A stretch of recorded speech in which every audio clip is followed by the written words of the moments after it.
جبرك مختار لموصل پیوندی اکثر هنه دیگل دزگه امنی و هر معاملك گومان لسر هبیتن او مورناه کتن. نوکه اف مختاره بوین آرمان جنشان نوستین چکدارن داعش. بریا چند روژان لآلی راست باجاری مختارک و دیگل زارو و هوجی ناوی هاتنه سربرین. جه آلی چکدارن داعش و بهانه اوی چنده کو مختاره. ناصر شریف مختار تاخ ارپچیه لآلی جپ موصله وصا دیارتیتن کو چندین جاران هرشه بو هاتینه کرن کو دست جکار خواه بردتن بله هتا نها ناصر یه بردوامه.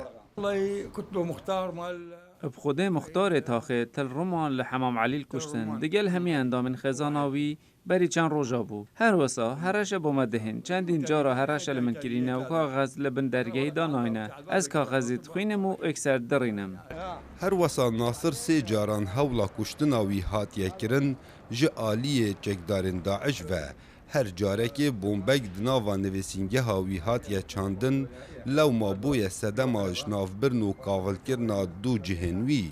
الناس عندي مكتب هنا من دو نویسگه هبون هر دو تقاندن لسال 2017 پشتی 4 ماهان نویسگه همون یادن او جی تقاند دگل اتومبیلا من داکو از دست کار خواه بردم بله هتانو کم من دست کار خواه نبردایه و از یه بردوامم قایم قامی قضا موصله کو گشت مختار لعوی دزگهی تومارکرینه بشوک فرمی تکست کن کو مختاران رولک برچاف هیا د پاراستنا امناهی دوره دا جبر و چنده بوین آرمان جنشان نوستین چکدارن داعش بله نها پیدانا مولت چک هلگرتن بواندر چویه دا کو پاراستنا خواه بکن هر وسط دزگه امنی جی جاف دیریا و اتکن.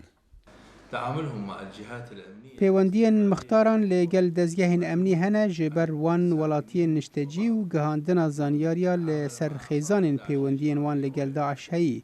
هر وسا مختار لدادگاه آماده دبن وکو دیدوان یان پیدان زانیاریا لسر تهمت باران جبر وی چنده مختار بوین آرمانج. به گوره آمارین فرمین قایم قامی قضا موصل مبدس خستین که نها 12 مختارگرتین به تهمت گندلی و دستوردان معاملین حولاتیان و 30 مختار هاتین فاصل کرن. هر وسا سرجم تاخ موصل که 183 تاخان پیک هاتین نوکب تن 40 مختار کار دکن و تا موصل پیدوی زدتری 140 مختار آیه. کاوا عمر دنگ امریکا موصل.